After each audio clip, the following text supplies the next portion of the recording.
My name is मिलाप और आज का मेरा टॉपिक है फ्यूचर परफेक्ट टेंस।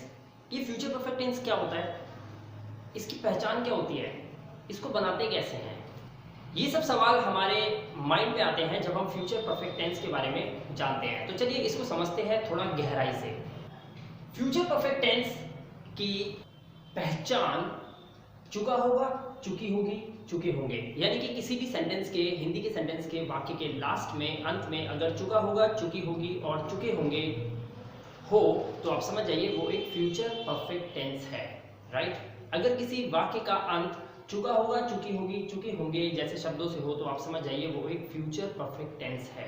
राइट? तो इसका सेंटेंस स्ट्रक्चर क्या होता है, किस रूल से इसको बनाते हैं उसके बारे में देखते हैं। देखिए रूल नंबर 1, सबसे पहले हम लगाएंगे सब्जेक्ट, सब्जेक्ट के बाद हम लगाएंगे will.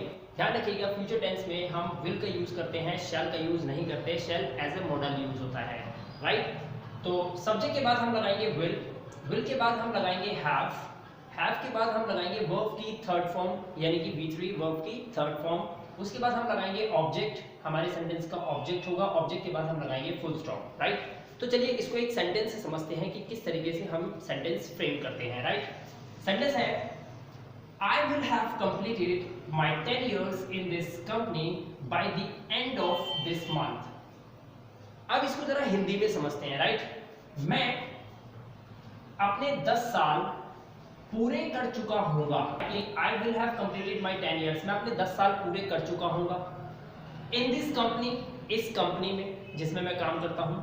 I will have completed my 10 years in this company. इस कंपनी में मैं अपने 10 साल पूरे कर चुका हूंगा by the end of this month, यानी कि इस महीने के अंत तक, इस महीने के आखिर तक। यानी कि सेंटेंस का सेंस है कि इस महीने के अंत तक, अंत के आते आते मैं इस कंपनी में अपने 10 साल काम करते हुए पूरे कर चुका हूँगा।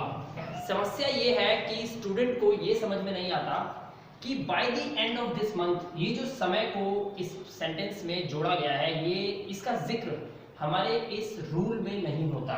यहीं पे स्टूडेंट्स को प्रॉब्लम होती है कि वो इस सेंटेंस को सही से समझ नहीं पाते। तो चलिए एक और एग्जांपल से मैं इसको समझाता हूँ। यस, इस तरीके से भी इस सेंटेंस को समझा जा सकता है। अब आप देखिए कैसे।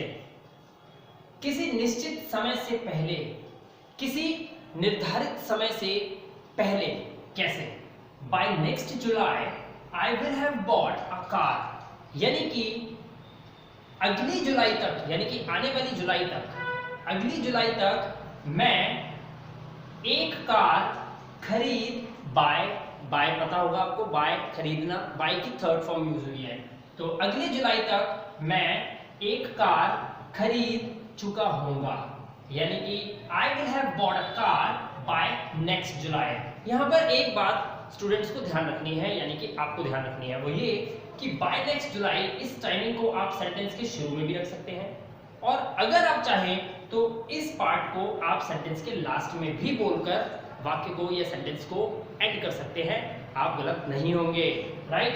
By next July I will have bought a car, यानी कि अगली जुलाई तक मैं कार खरीद चुका होऊंगा। अब किसी अन्य कार्य से पहले, यानी कि before another action, before another action, किसी अन्य कार्य से पहले, कैसे? Before you arrive, arrive means होता है पहुंचना, अराइव मतलब आना, पहुंचना। बिफोर यू अराइव, आपके पहुंचने से पहले, आई विल हैव स्लेप्ट, मैं सो चुका होऊंगा, यानी कि आपके पहुंचने से पहले मैं सो चुका होऊंगा। Before you arrive I will have slept, आपके पहुंचने से पहले मैं सो चुका होऊंगा। इस तरीके से भी आप फ्यूचर परफेक्ट टेंस को व्यक्त कर सकते हैं, उन्हें प्रेजेंट कर सकते हैं। राइट? नेक्स्ट सेंटेंस, एक और एग्जांपल ले लेते हैं last. By 9 o'clock you will have watched my video, यानी कि 9 बजे तक, बाय 9 o'clock, 9 बजे तक तुम, यानी कि आप मेरा वीडियो देख चुके होंगे। Watch, watched, watched. तो by 9 o'clock you will have watched my video, यानी कि आप 9 बजे तक मेरा वीडियो देख चुके होंगे। तो इस तरह से भी हम फ्यूचर परफेक्ट टेंस का यूज कर सकते हैं। दोस्तों याद रखना, किसी निश्चित समय से पहले सेंटेंस के अंदर आप लगा सकते हैं बाय नेक्स्ट जुलाई, जैसे हमने यूज किया है। किसी अन्य कार्य के होने से पहले, यानी कि बिफोर यू अराइव, आपके पहुंचने से पहले। तो इस तरह से आप फ्यूचर परफेक्ट टेंस का यूज कर सकते हैं। आई होप कि आपको फ्यूचर परफेक्ट टेंस एकदम क्लियर हो गया होगा। राइट, मिलता हूं बहुत जल्द आपसे अगली वीडियो से। वीडियो अच्छा लगा हो प्लीज सब्सक्राइब कीजिए, शेयर कीजिए, लाइक कीजिए। Thank you very much, have a good day.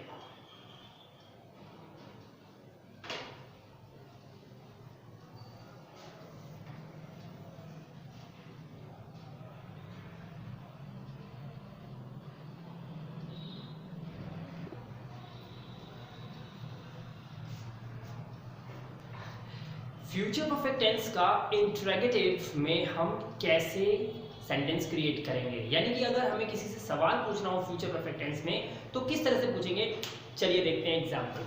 Right, लिखा है will you have searched.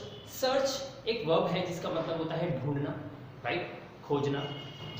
Will you have searched a new job by the end of this vacation, यानी कि क्या आप एक नई जॉब, एक नई नौकरी ढूंढ चुके होंगे इस छुट्टियों के अंत तक। क्या इन छुट्टियों के अंत तक आप एक नई जॉब ढूंढ चुके होंगे? इस तरह से आप सवाल पूछ सकते हैं। राइट, आई होप कि आपको किसी भी तरह की कोई समस्या नहीं आएगी आप फ्यूचर परफेक्ट टेंस के अंदर। राइट दोस्तों, अगर आपको वीडियो अच्छा लगा हो तो प्लीज सब्सक्राइब कीजिए, लाइक कीजिए, शेयर कर दीजिए। मैं चाहता हूं कि ये हर उस व्यक्ति के पास, हर उस बच्चे के पास, हर उस स्टूडेंट्स के पास, आपके दोस्तों के पास जाना चाहिए जिन्हें फ्यूचर परफेक्ट टेंस के बारे में या टेंसेस के बारे में सही से नॉलेज नहीं है। राइट, मिलता हूं आपसे बहुत जल्द अपनी अगली वीडियो में। तब तक अपना ध्यान रखिए, सुरक्षित रहिए। Thank you very much and have a good day.